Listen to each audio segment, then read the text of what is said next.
Hello friends, आज हम discuss करेंगे एसिडिक कैरेक्टर्स ऑफ फिनॉल के बारे में। देखिए, फिनॉल्स और अल्कोहल्स दोनों की बात करें तो उसमें हाइड्रोक्सिल ग्रुप प्रेजेंट होता है और इनमें ऑक्सीजन और हाइड्रोजन की इलेक्ट्रॉन नेगेटिविटीज़ में जो डिफरेंस होता है उसकी वजह से ये कंपाउंड्स एसिडिक कैरेक्टर शो करते हैं। देखिए, ये ऑक्सीजन क्या करता है, इस OH बॉन्ड के इलेक्ट्रॉन अपनी ओर अट्रैक्ट कर लेता है और यहाँ से एक H+ आयन रिलीज कर देता है। इसी वजह से फिनॉल्स और अल्कोहल्स एसिडिक कैरेक्टर शो करते हैं। अब अगर फिनॉल और अल्कोहल के एसिडिक कैरेक्टर्स को कंपेयर करें तो फिनॉल्स के एसिडिक कैरेक्टर अल्कोहल्स के कंपैरिजन में ज़्यादा होते हैं। अब ये जो एसिडिक कैरेक्टर में डिफरेंस आ रहा है उसको आइडेंटिफाई करने के लिए हम इन दोनों की रिएक्शंस एल्कली के साथ करवाते हैं। अब फिनॉल एल्कली के साथ रिएक्शन करके फिनॉक्साइड सॉल्ट का फॉर्मेशन करता है, लेकिन जो अल्कोहल है वो इन कंडीशंस में रिएक्ट नहीं करता है। तो हम कह सकते हैं फिनॉल एल्कली के साथ रिएक्शन करता है, इसलिए उसके एसिडिक कैरेक्टर अल्कोहल्स के कंपैरिजन में ज़्यादा होते हैं। देखिए, फिनॉल जब एल्कली के साथ रिएक्शन करता है तो फिनॉक्साइड आयन बनाता है और अल्कोहल एल्कली के साथ रिएक्शन नहीं करता है। अब फिनॉल्स की जो एसिडिक स्ट्रेंथ है वो अल्कोहल से ज़्यादा क्यों होती है, तो उसका कारण क्या है, तो उसको हम डिस्कस करेंगे। अब देखिए, अल्कोहल्स की बात करें तो वो न तो NaOH के साथ रिएक्शन करता है और न ही ब्लू लिटमस को रेड करता है। अब इसको हम फिनॉल्स और फिनॉक्साइड्स की स्टेबिलिटी के बेसिस पर समझ सकते हैं। देखिए, जो फिनॉल्स और फिनॉक्साइड्स होते हैं वो अल्कोहल्स और अल्कोक्साइड्स के कंपैरिजन में ज़्यादा स्टेबल होते हैं। अब इसका रीज़न बेंजीन रिंग में होने वाला रेजोनेंस है। देखिए, फिनॉल्स और फिनॉक्साइड आयन की बात करें तो उसमें बेंजीन रिंग प्रेजेंट होती हैं और अल्कोहल्स और अल्कोक्साइड में बेंजीन रिंग प्रेजेंट नहीं होती हैं। तो इसी वजह से जो फिनॉल्स और फिनॉक्साइड हैं उसमें रेजोनेंस होता है और ये अल्कोहल्स और अल्कोक्साइड्स के कंपैरिजन में ज़्यादा स्टेबल होते हैं। अब अगर फिनॉक्साइड आयन और अल्कोक्साइड आयन को कंपेयर करें तो फिनॉक्साइड आयन में नेगेटिव चार्ज का डिस्पर्जन होता है, लेकिन अल्कोक्साइड आयन में नेगेटिव चार्ज का डिस्पर्जल नहीं होता है। इस वजह से जो फिनॉक्साइड आयन है वो अल्कोक्साइड आयन के कंपैरिजन में मोर स्टेबल होता है। अब अगर फिनॉल्स और अल्कोहल्स की स्टेबिलिटी को कंपेयर करें तो इनमें चार्ज सेपरेशन होता है, इसलिए इनको ज़्यादा कंसिडर नहीं किया जाता है। देखिए, ये हो जाएंगे फिनॉल्स के रेजोनेंस स्ट्रक्चर।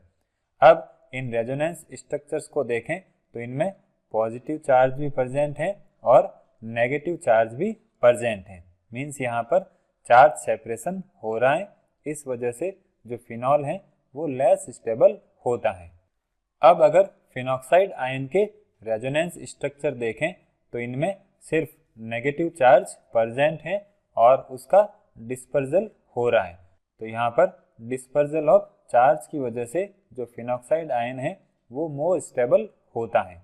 अब देखिए, अगर हम फिनॉल और फिनॉक्साइड आयन के रेजोनेंस स्ट्रक्चर कंपेयर करें तो फिनॉल में चार्ज सेपरेशन होता है और फिनॉक्साइड आयन में डिस्पर्जल ऑफ नेगेटिव चार्ज होता है।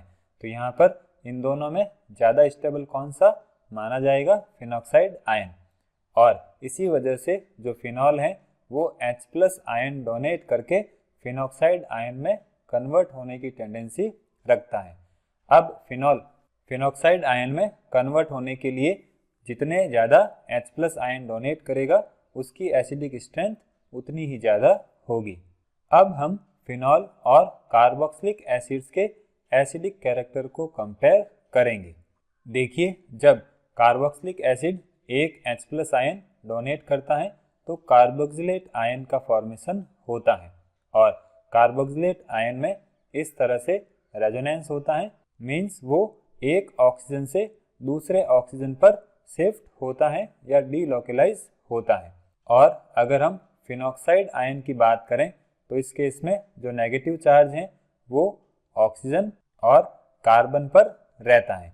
सिंपली हम कह सकते हैं कार्बोक्सिलेट आयन में जो नेगेटिव चार्ज है वो सिर्फ ऑक्सीजन एटम पर रहता है और फिनॉक्साइड आयन के केस में जो नेगेटिव चार्ज है वो ऑक्सीजन और कार्बन दोनों पर रहता है। अब ऑक्सीजन जो है वो कार्बन के कंपैरिजन में मोर इलेक्ट्रोनेगेटिव होता है और ये नेगेटिव चार्ज को ज़्यादा स्टेबलाइज करता है, इसलिए जो कार्बोक्सिलेट आयन है वो फिनॉक्साइड आयन के कंपैरिजन में मोर स्टेबल होता है और इसी वजह से जो फिनॉल्स हैं वो कार्बोक्सिलिक एसिड्स के कंपैरिजन में लेस एसिडिक होते हैं।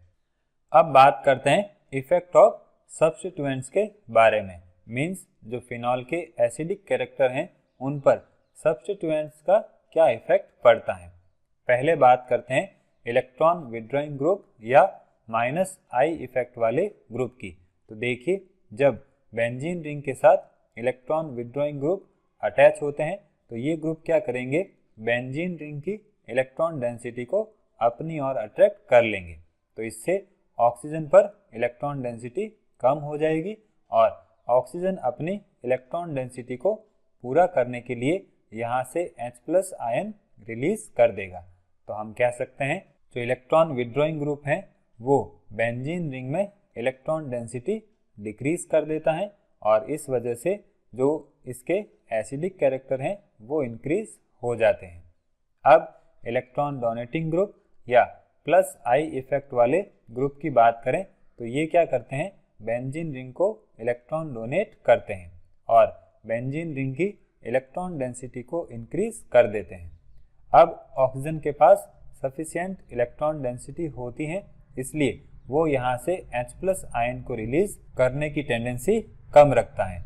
मीन्स हम कह सकते हैं इलेक्ट्रॉन डोनेटिंग ग्रुप की वजह से फिनॉक्साइड आयन का फॉर्मेशन नहीं हो पाता है और इसी वजह से जो एसिडिक कैरेक्टर हैं वो डिक्रीज हो जाते हैं। अब देखिए अगर हम ऑर्थोफ्लोरोफिनॉल की बात करें तो वो ऑर्थोक्लोरोफिनॉल के कंपैरिजन में लेस एसिडिक होता है। अब इसका कारण क्या होगा, तो देखिए जो फ्लोरीन होता है वो इस हाइड्रोजन के साथ इंट्रामोलिक्यूलर हाइड्रोजन बॉन्ड बना देता है। इस वजह से ये जो H+ है यहाँ से रिलीज नहीं हो पाता है और इसी वजह से ऑर्थोफ्लोरोफिनॉल की एसिडिक कैरेक्टर कम होती हैं। ये हो जाएगा फिनॉल्स के डिफरेंट हैलोजन डेरिवेटिव्स का एसिडिक कैरेक्टर का ऑर्डर। अब देखिए इन सारे एग्जाम्पल्स की बात करें तो इनमें नाइट्रो ग्रुप जुड़ा हुआ है जो कि इलेक्ट्रॉन विड्रॉइंग ग्रुप की तरह बिहेव करता है। मीन्स फिनॉल के साथ जितने ज़्यादा इलेक्ट्रॉन विड्रॉइंग ग्रुप अटैच होंगे उसकी एसिडिक स्ट्रेंथ उतनी ही ज़्यादा होगी। यहाँ पर 3 नाइट्रो ग्रुप अटैच हैं तो ये सबसे ज़्यादा एसिडिक होगा। इसमें 2 नाइट्रो ग्रुप अटैच हैं तो ये इससे कम एसिडिक होगा। और इन तीनों एग्जाम्पल्स की बात करें तो इनमें एक एक नाइट्रो ग्रुप अटैच हैं। अब इन तीनों के एसिडिक कैरेक्टर डिफरेंट क्यों हैं, तो पहले बात करते हैं ऑर्थोनाइट्रोफिनॉल और पैरानाइट्रोफिनॉल की। तो देखिए ऑर्थोनाइट्रोफिनॉल पैरानाइट्रोफिनॉल के कंपैरिजन में लेस एसिडिक होता है। अब इसका रीज़न क्या होता है, तो देखिए जो ऑर्थोनाइट्रोफिनॉल है उसमें इंट्रामोलिक्यूलर हाइड्रोजन बॉन्ड बनता है। इस वजह से ये H+ यहाँ से रिलीज नहीं हो पाता है और इसी वजह से ऑर्थोनाइट्रोफिनॉल के एसिडिक कैरेक्टर डिक्रीज हो जाते हैं। अब अगर मेटानाइट्रोफिनॉल की बात करें तो उसके एसिडिक कैरेक्टर ऑर्थो और पैरानाइट्रोफिनॉल के कंपैरिजन में कम होते हैं। अब इसका कारण क्या होगा, तो देखिए जो ऑर्थो और पैरानाइट्रोफिनॉक्साइड्स हैं वो 5 रेजोनेटिंग स्ट्रक्चर्स के थ्रू स्टेबलाइज होते हैं और जो मेटानाइट्रोफिनॉक्साइड हैं उसमें 4 रेजोनेटिंग स्ट्रक्चर ही बनते हैं। देखिए जितने ज़्यादा रेजोनेटिंग स्ट्रक्चर्स बनते हैं वो कंपाउंड उतना ही ज़्यादा स्टेबल माना जाता है। इसी वजह से जो ऑर्थोनाइट्रोफिनॉक्साइड और पैरानाइट्रोफिनॉक्साइड आयन हैं वो मेटा नाइट्रोफिनॉक्साइड आयन के कंपैरिजन में मोर स्टेबल होते हैं। अब बात करते हैं कुछ ऐसे एग्जाम्पल्स की जिसमें प्लस आई इफेक्ट वाले ग्रुप अटैच हैं, मीन्स जो इलेक्ट्रॉन डोनेटिंग ग्रुप हैं वो अटैच है। अब इस केस में जो मेटाक्रिसॉल है वो ऑर्थोक्रिसॉल और पैराक्रिसॉल के कंपैरिजन में मोर एसिडिक होता है।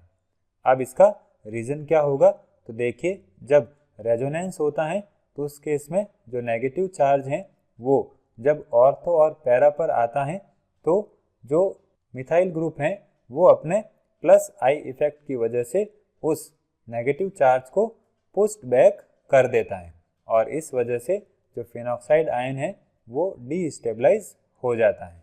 जबकि मेटाक्रिसॉल में जब रेजोनेंस होता है तो नेगेटिव चार्ज मेटा पोजीशन पर आता ही नहीं है। इसी वजह से जो मेटाक्रिसॉल हैं वो ऑर्थोक्रिसॉल और पैराक्रिसॉल के कंपैरिजन में मोर एसिडिक होता है।